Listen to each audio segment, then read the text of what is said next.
buenos días, sean todos bienvenidos al tercer día de la semana Arpel Naturgas 2024.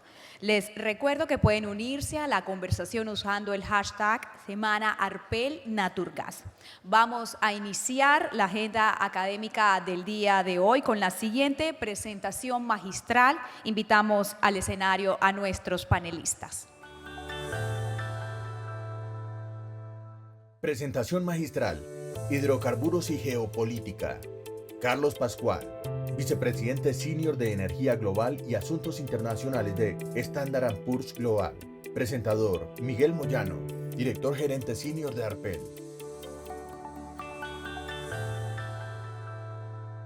Bueno, buenos días a todos. La conferencia notable que estamos a punto de escuchar va a abordar la temática de hidrocarburos y geopolítica, que es un desafío siempre presente para la industria del petróleo, el gas y la energía, y con impacto en las economías de todo el mundo. El petróleo ha sido decisivo en la configuración de la geopolítica del siglo XX. Sin embargo, se avisoran cambios importantes para el futuro en una transición de un mundo donde la energía se extrae de un puñado de naciones y se comercializa a largas distancias con el resto del mundo, a una situación donde la energía se produce localmente, principalmente a partir de energías renovables, y se consume localmente en el resto del mundo, también en forma de electricidad. Por lo tanto, es probable que la importancia del petróleo y del gas en el panorama geopolítico se vea afectada en las próximas décadas. Por ejemplo, se vislumbran varios enigmas en este escenario. Estamos transformando la transición energética en una transición extractiva, como vimos en la presentación de ayer, que vaya de las grandes petroleras a las grandes palas de minería. Desde la OPEP en los años 70, ahora hablamos de un futuro de energía desconcentrada y local, pero ¿cuáles van a ser los efectos geopolíticos de la concentración de metales y minerales críticos necesarios para la electrificación de algunos sectores? En ese mundo, el petróleo seguirá siendo y teniendo el mismo peso geopolítico, y además de Ucrania y Gaza y sus consecuencias en el Mar Rojo, ¿qué otras disrupciones geopolíticas se vislumbran en el horizonte que podrían afectar los mercados y el ritmo de las transiciones energéticas? Estos y otros temas van a ser abordados por un experto internacional en la materia, nuestro orador principal, Carlos Pascual, Vicepresidente Senior de S&P Global, a quien me complace presentarles y les pido que se unan a mí para darle la bienvenida.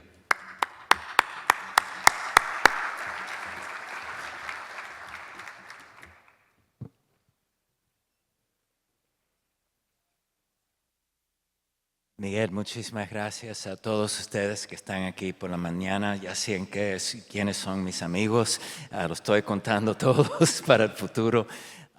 Es temprano, pero me alegro que están aquí. Esto es una conversación un poco difícil porque es un periodo muy tumultuoso. En mi carrera anteriormente como diplomático, ahora en el sector energético, no he vivido un periodo tan complicado en la política internacional como se combina con el comercio y con la energía. Y lo que quiero hacer es poner claramente en la mesa algunos de esos desafíos, porque si no lo entendemos, no lo podemos manejar, ¿no? Y eso es la intención. Entonces no estoy aquí para deprimirlos, estoy aquí para idealmente que juntos podamos entender un poco más. Y voy a empezar con 5 puntos que para mí son claves este año. Puntos que desafortunadamente yo creo que se van a hacer todavía más complicados sobre el año del 2024. Y déjame tocar en ellos bien rápido. Y empiezo con la elección de Estados Unidos. Y todos sabemos que este es el año de elecciones en todo el mundo. Más que 50% de la población del mundo, 70 países que están en elecciones, pero la elección que va a tener el impacto más grande, no solamente en el resultado, pero lo que está pasando el día de hoy es en Estados Unidos. ¿Y por qué? Los Estados Unidos están polarizados sobre cada tema que puedas pensar. Anteriormente era sobre el aborto, sobre la raza, sobre armas, pero el día de hoy es un asunto político si el gobierno debe de pagar su deuda si mantenemos abierto el gobierno. Y eso ha resultado en una percepción internacional que cuando yo estoy viajando, incluyendo aquí, lo que me dicen la gente es el riesgo geopolítico más grande del mundo en el 2024 es Estados Unidos. Y el impacto que esto ha tenido es, sobre décadas, los Estados Unidos han sido el país que ha estado, por bueno o por mal, en el centro de crear un consenso en tiempos que son complicados. Y el día de hoy eso se ha hecho mucho más difícil. Y lo que va a acontecer en el 5 de noviembre, quien gane, ya tiene un impacto. Le doy este ejemplo. El 5 de noviembre es la elección de Estados Unidos. El COP29 empieza el 14 de noviembre. ¿Quién va a hacer compromisos serios sobre cambio climático, sabiendo que la última vez que salió Trump como presidente, la primera cosa que hizo fue retirarse del Acuerdo de París? Y esta vez, una probabilidad es no solamente salirse del Acuerdo de París, pero salirse de la UN Framework Convention on Climate Change, el tratado que es el paraguas sobre eso. Entonces, afectando todo lo que está aconteciendo en el mundo. Una de las cosas que no está al centro del debate en Estados Unidos es la relación con China. Y por bueno o mal, otra vez, aquí hay un consenso bipartidista, pero es en agresividad contra China. Y hay dos temas principalmente que se están mirando. Uno es el tema de seguridad, particularmente con Taiwán, y el segundo es un tema comercial. Y sobre tiempo esto ha sido un círculo que lleva para abajo constantemente la relación entre los dos países, al punto que los dos presidentes se reunieron en noviembre y dijeron tenemos que ponerle un piso en esta caída de la relación. Pero ¿va a durar o no? Y aquí regreso al punto del comercio. Lo que hemos visto es una batalla comercial entre los dos países. De parte de los Estados Unidos de semiconductores, por la preocupación que esos semiconductores se pueden utilizar para la inteligencia artificial y para ayudar a la militarización de China. Pero del otro lado, del punto de vista de China, es la tecnología que han avanzado y esa tecnología que han avanzado ha creado otro tipo de competencia globalmente, por ejemplo, con los vehículos eléctricos. Algo que ha resultado ahora en una batalla comercial. Y lo que vemos es no solamente un tema entre dos países que sea comercial, pero una carrera para el liderazgo en el futuro, en el siglo XXI, en un mundo que va a ser más de bajas emisiones, pero es una revolución industrial. Tenemos que acordarnos de esa palabra. Para los dos países, lo que más y más reconocen es que estamos a un punto de revolución industrial y cómo se va a manejar para el futuro. Con los países en desarrollo miran a esto y juega con una de las intenciones que tienen. Lo que no quieren los países de desarrollo es el unilateralismo. Entonces están de acuerdo que ir para un mundo que sea con muchas fuerzas multilaterales que tengan poder en la definición del futuro del mundo es algo que quieren. Pero lo que tenemos ahora es un derrumbe del orden que hemos tenido anteriormente y al mismo tiempo que los países están diciendo tenemos que tener un orden nuevo que nos dé un nuevo tratamiento de la deuda, que nos dé acceso a capital a costos que sean menores, que reconozcan que tenemos aspiraciones, que tenemos que poder ayudar a nuestras poblaciones a llegar a esas aspiraciones para el futuro y no estamos llegando ahí. Y de ahí tocamos en las dos guerras que tenemos enfrente de nosotros. La primera en Ucrania contra Rusia. Y el día de hoy la capacidad para hacer un acuerdo, muy difícil llegar ahí. Para Rusia es un punto en donde están viendo que pueden avanzar y tienen una oportunidad. El futuro de Ucrania puede ser más definido por lo que pasa en el Congreso de Estados Unidos y si pueda financiar más armas para Ucrania. Y mientras tanto, ¿qué está pasando? Ucrania no tiene suficiente artillería, no tiene suficiente misiles para la protección y para la defensa, y el resultado de lo que está haciendo Rusia es bombardear más la infraestructura civil. ¿Y qué está haciendo Ucrania para responder? Ha usado drones que ellos han inventado dentro del país para atacar las Fuerzas Armadas de Rusia. Rusia ha tenido que retirar las Fuerzas Armadas de Crimea, regresándolas a Rusia, pero ahora ¿qué están haciendo? Atacando la refinación dentro de Rusia. Y aquí vemos en un par de minutos el impacto que puede tener. En Gaza, en el conflicto entre Israel y Hamas, también estamos en una situación en donde no vemos cómo se pueda resolver. Lo pongo de este punto de vista. Cuando hemos tenido conflictos en otras partes del mundo, vamos a mirar a la situación en Irak o Afganistán. Estados Unidos tuvo 150,000 tropas, se retiraron. ¿Y qué resultó? Tuvimos ISIS, tuvimos el Talibán. Ahora, míralo desde el punto de vista de Israel. Están en una situación donde saben si retiran las fuerzas, algo muy malo va a crecer. Si se quedan, van a ser atacados. Quieren una fuerza internacional, pero no hay un país que va a dedicar una fuerza internacional si no hay un acuerdo de paz, porque si no, ¿cómo van a salir? ¿No? Entonces, estamos en esta situación que Israel no quiere el acuerdo de paz o reconocer un Estado de Palestina y no tenemos una solución. Y lo que empezamos a preguntar es, ¿quién gana? Bueno, el país que ha ganado más es Irán, que se ha puesto como el defensor de los derechos de los palestinos. Y del otro lado hemos visto los ataques entre Israel y Líbano y Hezbollah.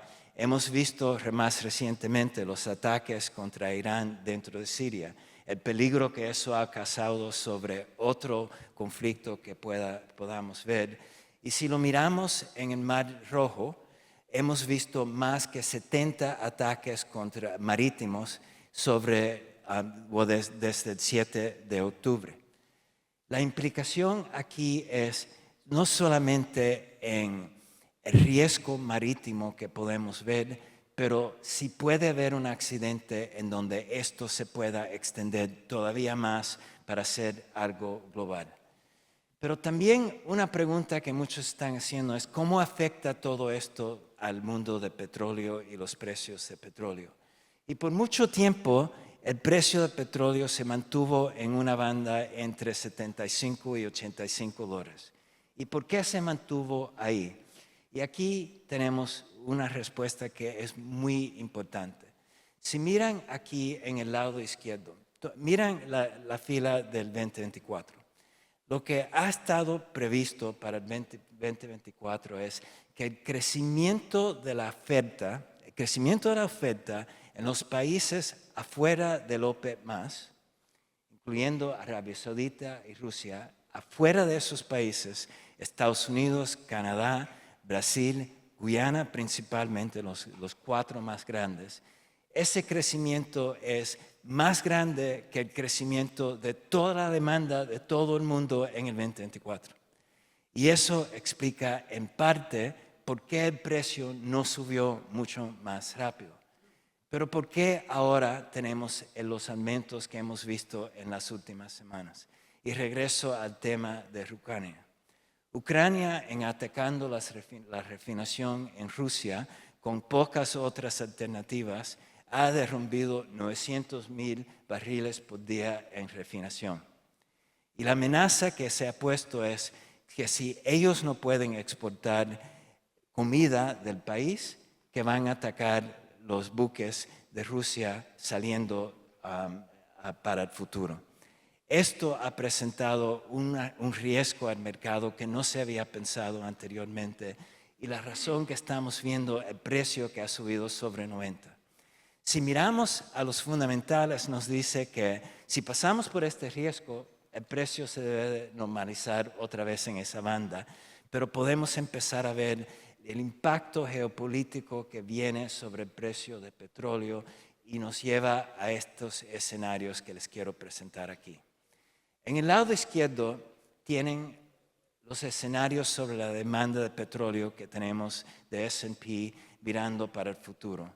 La línea amarilla, naranja, no estoy cierto cuál es nuestro caso base, inflexiones, y representa el mundo que tenemos el día de hoy.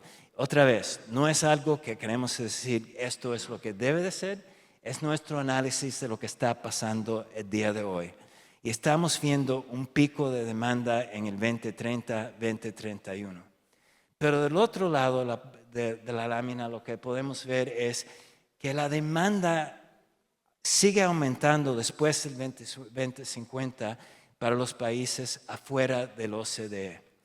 Entonces aquí pueden empezar a entender otra parte de la geopolítica.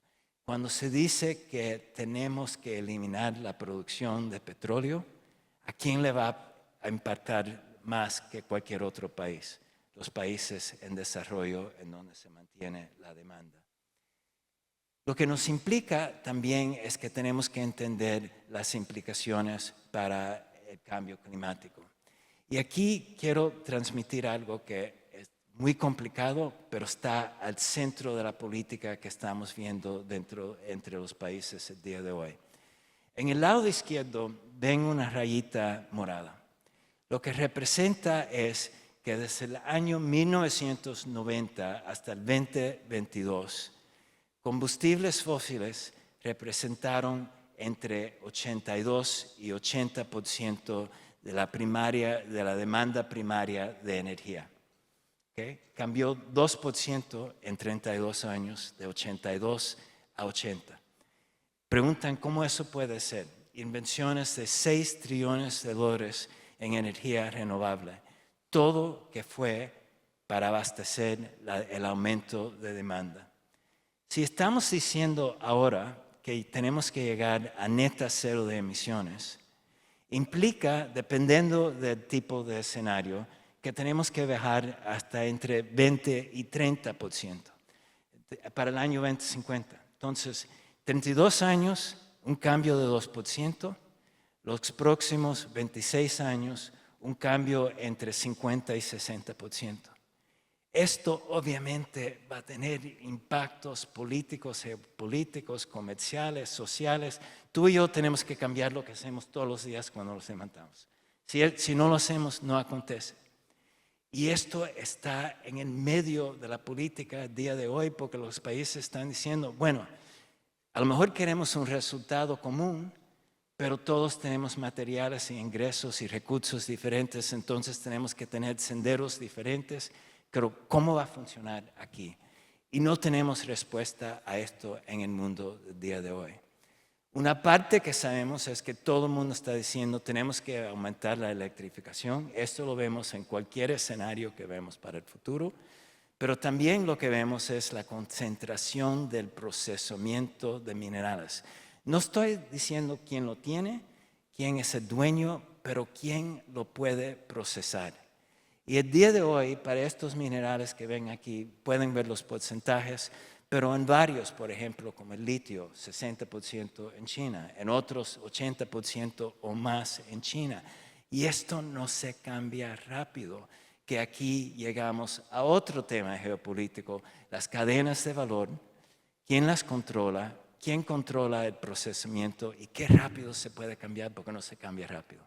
Y la concentración y el aumento del uso de vehículos eléctricos, irónicamente quiere decir que si quieres ese vehículo eléctrico, en Estados Unidos hay plantas para baterías, pero están comprando los insumos de China. Irónicamente, el aumento de demanda para vehículos eléctricos en Estados Unidos va todavía a aumentar la concentración de este control que tiene China el día de hoy. Cuando juntamos todas las piezas aquí, una parte, voy a pasar por esto bien rápido porque se nos está acabando el tiempo y quiero dejar, Miguel, que tengamos un poco de tiempo para preguntas. Pero quiero que vean lo que estamos mirando el día de hoy, que Latinoamérica representa 8% de las emisiones. Ahora, no históricamente, pero anualmente ahora. Si vemos los grandes, esencialmente tenemos China, a India, el sureste de Asia, casi 50%, que nos dice algo aquí, que si no resolvemos el tema en Asia, no lo podemos resolver. Aquí quiero dejar un mensaje solamente. Lo que ven en el diamante verde es la meta para las reducciones de emisiones que salió del COP28. Está contra escenarios para neta cero, senderos de neta cero de emisiones para el futuro, y pueden ver que solamente 2 que tenemos llegan a ese punto. Esa meta que se aprobó en el COP28 está abajo de cualquier sendero efectivo que sea comercialmente viable que hemos podido inventar. Y aquí tienes el medio de una política en donde algunos dicen, tenemos que bajar tanto que lo tenemos que acelerar más, hasta si no tenemos resoluciones técnicas. Otros están diciendo, oye, esto es una estupidez, si no tenemos soluciones técnicas, ¿por qué voy a hacer algo y no voy a hacer nada? Entonces, ¿cómo llegamos a un punto común político que pueda hacer sentido, que nos lleve para el futuro en una manera consistente? Aquí el punto básico que quiero que vean es que la demanda y las emisiones para el futuro, principalmente en los países de Asia, afuera de OCDE, si no resolvemos este problema, no resolvemos el problema globalmente. Si no tenemos gas natural y GNL, no hay manera que estos países puedan transicionar afuera del uso de carbón. Latinoamérica, quiero que vean el crecimiento para gas natural para el futuro. Tiene un papel en los países que lo usan principalmente para la generación de electricidad y la industria, pero hasta los países que tienen energía hidráulica para balancear esa energía en el futuro cuando el cambio climático tenga un impacto todavía más fuerte.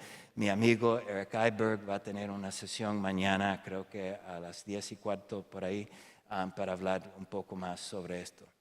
2 apuestas grandes que se están haciendo en el mundo, particularmente en Estados Unidos y Europa, el hidrógeno y la captura de carbono. Lo menciono porque se habla mucho de estos temas en todos los lugares, pero para tener un impacto significativo en captura de carbono se tiene que aumentar 150 veces para llegar a neta cero de emisiones. Para el hidrógeno, lo que ven aquí en rojo principalmente son los proyectos que son anunciados, los que están abajo de construcción para el año 2030, casi no lo puedes ver. Es la línea naranja abajo. Lo menciono por esta razón. En Estados Unidos y Europa puede ser que esto funcione porque tienes una de 2 cosas. Un precio de dióxido de carbono muy alto que requiere que puedas hacer algo para remover esas emisiones, o tienes un subsidio enorme en Estados Unidos, pero para poder seguirlo y para el futuro tienes que crear un mercado que te deje sobrevivir sin ese subsidio. Eso va a tomar tiempo. El día de hoy, para Latinoamérica, ¿qué sería la posibilidad? Encontrar socios que están aprendiendo las lecciones en Europa y en Estados Unidos y poder eventualmente traer esas lecciones para acá aplicando la energía renovable a precios bajos que pueda tener impacto en Latinoamérica. Mucha gente me ha preguntado sobre el Inflation Reduction Act, qué va a pasar si sale Trump como presidente. No creo que va a cambiar mucho y lo digo por esta razón.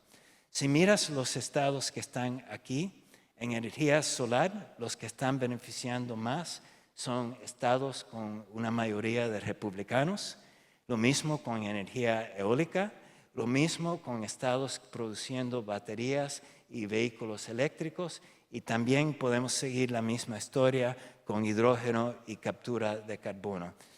La constituencia dentro de Estados Unidos para inversiones en la reducción de emisiones ha cambiado para una que es mucho más bipartidista para el futuro. Los dejo con varias conclusiones, pero quiero subrayar un par de cosas aquí nada más. El tamaño de esto es enorme. Para los que estuvieron en CERAWeek pudieron oír a Jennifer Granholm que estamos creando una oportunidad de 23 trillones de dólares y es lo que ella dijo, una revolución industrial. Para que un político de Estados Unidos use esas palabras, revolución industrial, es una revolución misma. Tenemos procesos que requieren tecnología. Sin esas inversiones en tecnología no lo vamos a resolver. Con las palabras, yo fui un diplomático, con las palabras de los diplomáticos no se va a resolver. Lo que sí sabemos es que el financiamiento tiene que venir del sector privado. No tenemos suficiente estrategia y mecanismos para hacerlo efectivamente. Y finalmente, en el tema de una transición justa, tiene que ser multidimensional. Muchas distintas fases y senderos para el futuro, pero no lo hemos reconocido todavía en la política global y todavía tenemos que luchar para cómo esto pueda acontecer y todavía tenemos que entender cuando tienes esos senderos multidimensionales, cómo llegamos a un resultado que pueda ser beneficiario para controlar el cambio climático también. Tenemos muchos desafíos enfrente y por eso los tenemos que confrontar en una manera clara y juntos, porque es la única manera que lo vamos a resolver. Ya me pasé de tiempo. Muchas gracias por escucharme.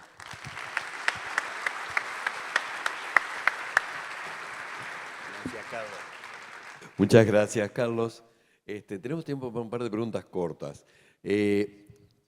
La primera, hablamos de Gaza, Israel, Hamás, Ucrania, Rusia. En nuestra región tenemos algo que sale en las noticias muy frecuentemente, que es Venezuela-Guyana. Con tus antecedentes diplomáticos y sé que sigues esto de cerca, ¿puedes darnos algún pantallazo de cómo ves, por lo menos lo que pueda verse en el corto plazo de cómo puede afectar esto a nuestra industria y bueno, y a lo que es la región, todo lo que es seguridad energética, etcétera?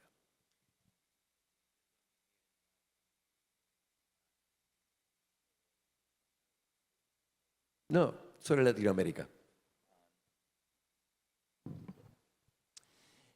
Mira, yo creo que para Latinoamérica es un momento clave, porque lo que Latinoamérica tiene son muchísimos recursos en energía renovable, en minerales, particularmente si miramos a litio y cobre, por ejemplo.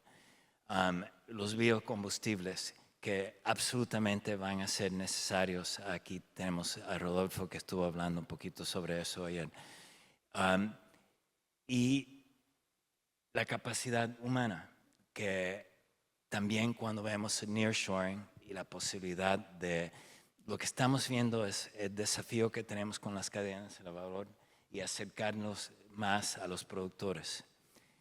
Pero lo que no vemos todavía en Latinoamérica es una política en donde se ha entendido que hay esta oportunidad para utilizar esos recursos, la ubicación geopolítica que tiene y la dinámica de cambio en el curso de comercio que estamos viendo globalmente para hacer claras las inversiones dentro de Latinoamérica y las políticas que pueda atraer más inversión para esencialmente utilizar esos recursos y este momento geopolítico para cambiar la dirección o mejorar la dirección del hemisferio.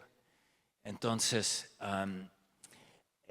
creo que lo que vemos aquí es oportunidad y una brecha entre esa oportunidad y todas las políticas que son necesarias para poder tomar ventaja. Gracias. Y una también pregunta corta. Estamos, como tú presentaste, tensiones internacionales, cuestiones climáticas, los riesgos tradicionales que se asocian a la seguridad energética y que probablemente no van a desaparecer. La pregunta es cómo afectaría esto a los productores que tienen mayores costos en un escenario de cero emisiones netas como se anticipa o como se espera. Una realidad que estamos viendo en el mundo es que la evaluación para el futuro sobre la competitividad de petróleo, pero casi cualquier combustible o fuente de energía para el futuro va a ser una combinación de costo y emisiones. Y los dos se tienen que tomar juntos. Y entonces el requisito que le va a imponer a todos los productores es cómo usan todas las herramientas que sean disponibles para poder reducir costos y reducir emisiones al mismo tiempo. Y los que no puedan efectivamente lograr esas inversiones y traer los socios que puedan ayudar con esos cambios son los que no van a ganar. Lo que me impresiona a mí muchísimo, y yo creo que vale la pena mirar al país de los Emiratos en el Medio Oriente, porque ellos obviamente han tenido los recursos, pero mira de dónde ha venido la tecnología. Son socios con cada compañía principal de la producción de petróleo que tiene tecnología alta en el mundo. Ellos no fueron los que invirtieron en esa tecnología, crearon los socios que la trajeron y es eso lo que están utilizando para tener, sí, el beneficio del recurso que es de baja intensidad, pero del otro lado tienen la tecnología que ha venido de afuera. Carlos, espectacular la claridad de conceptos para problemas o para preguntas de repente que requieren de repente días de discusión, apuntar al foco. Con esto llegamos a la hora, Time's Up, nos dice la pantalla aquí, así que agradecerte, Carlos, y esperamos contar contigo en la próxima conferencia, por supuesto. Un honor estar aquí contigo y con ustedes y muchas gracias por la oportunidad.